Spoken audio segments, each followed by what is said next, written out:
तो ज़िंदगी के सफ़र में हम कई बार फेल होते रहते हैं और उससे हिम्मत टूट जाती है, और फिर कोई नया अपॉर्चुनिटी सामने आता है तो सोचते हैं फिर से रिस्क लें या फिर से फेल हो जाएंगे। और साधु संत बोलते हैं कि ये सब मोह माया है। तो आगे कुछ एस्ट्रोलॉजर को दिखाया जाए या ज्योतिष को दिखाया जाए, इस रास्ता क्या है उनका? देखो, रही बात एस्ट्रोलॉजर की, दिखाया जाए या ना दिखाया जाए, हर प्रश्न का उत्तर यस और नो में नहीं होता, ब्लैक एंड व्हाइट में नहीं होता है। जहां तक रही एस्ट्रोलॉजी का प्रश्न, तो एस्ट्रोलॉजी जो सब्जेक्ट तो सत्य है, वो तो साइंस है, ज्योतिष साइंस बोलते हैं। मैं खुद भी ज्योतिष में अध्ययन किया हूं और 7 ज्योतिष का रिसर्च किया हूं। वो पूरी तरह विज्ञान है, पूरी तरह सत्य है। लेकिन जब तक विज्ञान नहीं था, आर्यभट्ट ने बताया कि धरती से चंद्रमा की दूरी कितनी है, सूर्य की दूरी कितनी है, कितने दिन में परिक्रमा करता है, सब ज्योतिष विद्या से ही जाना गया। और रहा बात की हम फेलियर और सक्सेस, ये तो लगा रहता है। मैं हमेशा कहता हूं कि success is failure delayed and failure is success delayed. अगर तुम फेल हुए हो तो नहीं घबराना, it is not failure in your life, it is feedback in your life. तो सक्सेस डिलेड है, थोड़ा प्रयास करना मिल जाएगा सक्सेस। तो failure is success delayed and success is failure delayed. Neither is failure final nor is success permanent. Today success and today failures are just another step in your long journey. Life is a game. You play it. Play too long enough. Eventually you will cross finishing line. You will make it to success. जीवन एक खेल है। आज का fail, आज का success से जीवन का एक अनदर स्टेप है। तुम राइट लेग आगे रखते हो तो लेफ्ट पीछे होता है। लेफ्ट को कहां डिप्रेशन होता है कि मैं पीछे हूं, वो जानता है अगले स्टेप में लेफ्ट आगे जाएगा। तो सक्सेस फेल चलते रहता है। और इस दुनिया में तुम जितने भी बड़े लोगों का इतिहास उठाकर देखोगे तो देखोगे वो सब फेल भी हुए हैं, सक्सेस भी हुए हैं। जैसे अब तुम देखो, हमारे अपने ही भक्त हैं नवीन जिंदल, तेरे साथ ही आए थे, उनको तकलीफ भी आई लेकिन आगे भी बढ़े, फिर आज मल्टीमिलियनर हैं। अशोक चतुर्वेदी जी हैं, वो भी तकलीफ में हुए। रूप रेलिया जी जो सुधीर हमारे तंजानिया के, वो भी आगे बढ़े, अच्छे हुए। टोनी गुप्ता, सरकारी उनके पीछे पड़ गई लेकिन जीत गए। उन्होंने कोई गलती नहीं की थी, जान करके उनको परेशान किया गया। तो आगे पीछे होता रहता है। बहुत लोगों को जीवन में दुख और ये आती है। अब रही बात यह कि हम रिस्क लेके नहीं लें, तो कैलकुलेटिव रिस्क लेनी चाहिए, अनकैलकुलेटिव रिस्क नहीं लेना चाहिए। आंख बंद करके रिस्क मत लो, कैलकुलेटिव रिस्क लो। लेकिन there is no risk no gain. Risk नहीं लोगे तो गेन भी नहीं करोगे। रिस्क तो लेना ही पड़ेगा, लेकिन जीवन एक अभियान है, जीवन एक संकल्प है और वीरों का संकल्प है। वीर होके जीना पड़ेगा, कायर होके नहीं। जो वीर है वही जी पाता है इस जीवन को। इसलिए सबसे बड़ा अहिंसक इस संसार में वर्धमान हुए, उन्हीं को महावीर कहा गया। जिन्होंने मच्छर को भी नहीं मारा उनको महावीर कहा गया। और अलबेला देश है भारत, 2 लोगों को महावीर कहा, एक हनुमान को, एक वर्धमान को। एक ने मच्छर को भी नहीं मारा और हनुमान ने किसी को नहीं छोड़ा, लेकिन दोनों ने एक ही काम किया। एक ने सारे दुश्मनों को मिटा डाली और दूसरे ने सारे दुश्मनी को मिटा डाली। मिठाई दोनों ने। तो कैलकुलेटिव रिस्क तुम्हें लेना पड़ेगा। और जिंदगी की हर सुबह गलती लेकर आती है, गलती होती है, लेकिन हर शाम एक तजुर्बा देकर जाती है, एक अनुभव देकर जाती है। हर सुबह गलती लेकर आती है, गलती होगी हमसे, मनुष्यता है, लेकिन हर शाम एक अनुभव देकर जाएगी, एक तजुर्बा देकर जाती है। तो इसलिए कैलकुलेटिव रिस्क लेना। और जो रिस्क नहीं लेगा वो पाएगा भी नहीं, नहीं पाएगा। और तजुर्बा नहीं हुआ, अनुभव नहीं हुआ, तब तक तुम सफल भी नहीं होगे। अनुभव की ही कीमत है इस संसार में। और जब तक कुछ करोगे नहीं, अनुभव कैसे होगा? And what happened in your life, that is not experience. How you handle what happened in your life, that is experience. तेरे जीवन में क्या क्या हुआ है ये अनुभव नहीं है, ये तो होता रहता है सबके जीवन में। बहुत लोग कहते हैं मैंने कोई धूप में बाल नहीं पकाया है। मैं देखता हूं 90% लोग धूप में ही बाल पकाते हैं। उन जीवन में तो बहुत कुछ होता है, लेकिन उसको हैंडल कैसे किया है उन्होंने, वो एग्जाम्पल बना है कि नहीं। जैसे जीसस के जीवन में, राम कृष्ण महावीर बुद्ध के जीवन में जो जो समस्याएं आई है उनको हैंडल कैसे किया, वही तो उनका एक्सपीरियंस बना। रतनलाल टाटा के जीवन में, बिल गेट्स के जीवन में, एलन मस्क के जीवन में जो आ रहा है, टेस्ला के जीवन में जो आ रहा है, वही तो उनका अनुभव बना। और बिना अनुभव का, कहते हैं without college there is no knowledge. तो कहते हैं कि मंजिल तो तभी मिलेगी जब भटकोगे, जब चलोगे। कहते हैं मंजिल मिलेगी भटक के ही सही, मंजिल मिलेगी भटक के ही सही, गुमराह तो वो हैं जो घर से निकले ही नहीं। गुमराह तो वो है जो घर से निकले ही नहीं। निकलो, रिक्स लो, कैलकुलेटिव रिक्स लो, आगे बढ़ो। दुनिया में कोई भी ऊपर वही उठा है जो कुछ किया है, जो रिक्स लिया है। ऊपर नीचे होता है। तुम्हारे सामने बंसाली जी बैठे हैं, पूछो, उनकी कंपनी हानि देती रही, परेशान हो गए, मुझे पूछते रहे गुरुदेव कंपनी बेच दूं, कंपनी बंद कर दूं। मैंने कहा नहीं, चलाओ। तो गुरुदेव हानि दे रहे, मैंने कहा चलाओ, एक दिन खुश करके जाएगी ये कंपनी। पूछो आज खुश है? थोड़ा पेशेंस रखना पड़ेगा। और मैं हमेशा कहता हूं जो पेशेंस लूज करता है वो पेशेंट होता है। Patience with family is love, patience with others is respect, patience with business is success, patience with others is respect, patience with self is confidence, and patience with God is faith. is faith. तो patience रखना पड़ेगा। देखो, मेहनत ही रंग लाया है। कोई भी ऊपर उठा है तो आदमी को 100% सक्सेस होने के लिए क्या चीज होना चाहिए आदमी के अंदर? एक चीज से कोई 100% नहीं हो सकता। And we all are very very individual. हम सबका 100% अलग अलग होगा। तुम्हारा 100 अलग होगा, मेरा 100 अलग होगा, औरों का अलग होगा।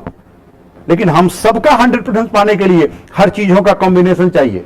थॉट, प्लान, एक्शन, जज्बा, संकल्प में विकल्प नहीं, स्थिति, ब्लेसिंग, समय, साथ, टीम का होना भी जरूरी है। If you want to run fast, alone you can. But if you want to run far, you have to go with team. You have to go with team. अगर फास्ट दौड़ना है तो अकेले भी दौड़ सकते हो, लेकिन बहुत दूर तक जाना है तो साथ जाना होगा, साथ लेकर जाना होगा। और टीम का फुल फॉर्म मैं हमेशा परिभाषित करता हूं। T for together, E for everyone, A for achieve, M for more. Together everyone achieve more. This is the team. That is the team. That's called team. तो हमें रिस्क लेना पड़ेगा, रिस्क लेना पड़ेगा। गुमराह तो वो है जो घर से निकले ही नहीं, भटक के ही सही, मंजिल तो मिलेगी ही हमें, मंजिल तो मिलेगी ही है। और ये सब होते हुए अंत में भाग्य, तो भाग्य भगवान के हाथ में है। Do your the best, leave on God rest. और कॉम्बिनेशन आपके हाथ में बैठा लो, भाग्य उसका तो मिलेगा। अब रही बात, अनुभव लो, प्रयास करो, आगे बढ़ो। कहते हैं कि every action of yours either gives you what you want और it gives you the experience of why you did not get what you want. तुम्हारा हर कर्म, हर काम या तो जो चाहते हो दे देगा, और नहीं तो वो अनुभव दे देगा कि तुम जो चाहते तो मिला क्यों नहीं, और अनुभव से तुम आगे बढ़ जाओगे। तो मेरी कहानी में पहले बताया हूं, पब्लो पिकासो, एक औरत उसके पास गई, एक कागज दी, कही कि पिकासो आप तो बहुत बड़े चित्रकार हैं, एक चित्र बना दीजिए। उसने कागज लिया, 30 सेकंड में एक चित्र बनाया और दिया और बोला $30,000। बोली क्या पिकासो? औरत तो बोली क्या पिकासो? 30 सेकंड में आपने एक व्हाइट कागज पर एक चित्र बनाया, उसका $30,000 कैसे हुआ? पिकासो ने कहा 30 सेकंड का $30,000 नहीं है, इस 30 सेकंड में मैं जो बनाया हूं उसके पीछे में जो मेरा 30 इयर्स का अनुभव है उसका कॉस्ट है, फीस है $30,000, उसका कॉस्ट है। हमारा वैल्यू हमारा एक्सपीरियंस रखता है, एक्सपीरियंस रखता है। और रही बात एस्ट्रोलॉजर, भाग्य, यह भी है बहुत बड़ी चीज है। भाग्य होता है, अज्ञानी लोग कहते हैं भाग्य नहीं होता, लेकिन भाग्य अपने हाथ में नहीं है, भाग्य भगवान के हाथ में है। तो हम भाग्यवादी न बने, कर्मवादी बने, कारण कि हमारा 100 के भाग्य होता है, उस 100 में 84%, 84% भाग्य हम अपने कर्मों से बदल देते हैं। 16% जो 16 कला है वो नहीं बदलता है, वो सील्ड है। 84% अनसील्ड है जो हम कर्म से बदल देते हैं। अब हम कहते हैं जब कर्म क्यों करें भाग्य, तो यह भी लिखा है कि ये कर्म करोगे तो मिलेगा। आप कहोगे भाग्य कैसे? मोदी जी चाय बनाने वाले, T maker become TM become PM. कितने चाय बनाने वाले लोग होंगे? जिसके वो चाय बनाते थे उसका मालिक भी नहीं बना। चाय चाय करने वाला TM become PM, the best PM, world leader हो गए। और आज देखो वर्ल्ड के हर लीडर के मुंह पर नरेंद्र मोदी का नाम है। तो भाग्य ने भी साथ दिया। एक बार नेपोलियन बोनापार्ट एक ज्योतिषियन के पास गया, पॉमिस्ट के पास। उसने हाथ दिखाया, हाथ दिखाया तो उस ज्योतिषियन ने, उसका हाथ एक 8 साल का था तो पता नहीं कि, तो उसने कहा तुम कभी बड़े आदमी नहीं बन सकते हो, दरिद्रता में ही तेरी मृत्यु होगी, दुख में ही मरोगे। तो उसने पूछा कि बड़ा आदमी बनने का रेखा कहाँ होता है? तो उसने बताया यहाँ होता है। उसने ब्लेड निकाली और चीर दिया, रेखा बना दिया। और बना के बताया कि अब रेखा बन गया, अब मैं बन सकता हूं बड़ा आदमी। वो ज्योतिषियन तो थर्रा गया उसके जज्बा से। उसने कहा कि बाबू, अगर यही जज्बा, यही संकल्प शक्ति तेरी बनी रह गई तो एक दिन तुम भाग्य बदल दोगे अपने कर्म से और एक एग्जाम्पल बन जाओगे। और अगर तुम बदल दोगे तो मुझसे जरूर मिलना, मैं अपने विद्या को भी बदलूंगा, मैं और रिसर्च करूंगा और पढ़ूंगा। नेपोलियन कहा कि मुझे विलेश कीजिए, और वहां से गया। जाकर के जिस देश का सिपाही था, इतिहास गवाह है, उसी देश का राजा बना। जब नेपोलियन 42 ईयर्स का था लौट कर आया उस ज्योतिषियन के पास, वो बूढ़े हो गए थे। उसने आकर के पूछा कि डू यू नो मी, आप मुझे जानते हो?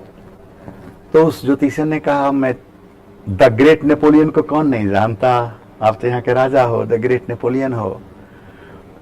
तो उसने कहा कि 34 साल पहले एक 8 साल का बच्चा आया था, आपको याद है? तो ज्योतिषियन ने कहा कि बूढ़ा हो गया, लाखों हजारों लोग मेरे पास आए गए, किसको मैं याद रखता हूं, याद नहीं है। तो नेपोलियन ने कहा कि उसने ब्लेड से अपने हाथ में रेखा बना दी थी काट के। तब उसने कहा oh that was the great incident in my life, I never forget. वो मेरे जीवन के बहुत बड़ी घटना थी, बिग इंसिडेंट था, मैं कभी नहीं भूल सकता हूं, आई कैन नॉट। तो नेपोलियन ने कहा वो मैं ही था, अपना हाथ दिखाया। तो उस ज्योतिषियन ने कहा वाह, तुमने तो कर्म से अपना भाग्य बदल दिया, अब तो मुझे नई ज्योतिष की रिसर्च करनी पड़ेगी। और जानते हो कौन था? वही कीरो था। लेकिन इतिहास गवाह है, भाग्य ने भी पीछा नहीं छोड़ा। नेपोलियन जब बूढ़ा हुआ दुश्मन के कैद में आ गया, दुश्मन ने अरेस्ट कर लिया, खाना पीना कुछ नहीं देता था, पानी भी नहीं देता था, टीबी का पेशेंट हो गया, मुंह से कफ में खून निकलता था, पानी मिलता नहीं था, तो उस कफ को ही पानी के रूप में पीता था, उगला हुआ कफ को, और उसी को खा लेता था भूख से। तो कितना भी दरिद्र होगा, इससे ज्यादा दरिद्र क्या होगा? और 19 दिन जिया यही पीकर।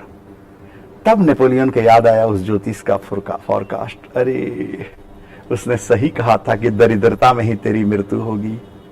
तो नेपोलियन ने अंतिम लाइन लिखा था उस दीवार पर, जेल के दीवार पर, मुंह से जो खून निकल रहा था उसी खून से उंगली से लेकर के, कि life is a mystery to be lived, not is a problem to be solved. जीवन एक रहस्य है, इसे रहने दो, तभी इंटरेस्ट रहेगा, तभी सुंदर रहेगा। सब जान लोगे तो बोरियत का हो जाएगा। यह समस्या नहीं है, इसे सोल्व होने दो, खुद ही सोल्व होता रहेगा।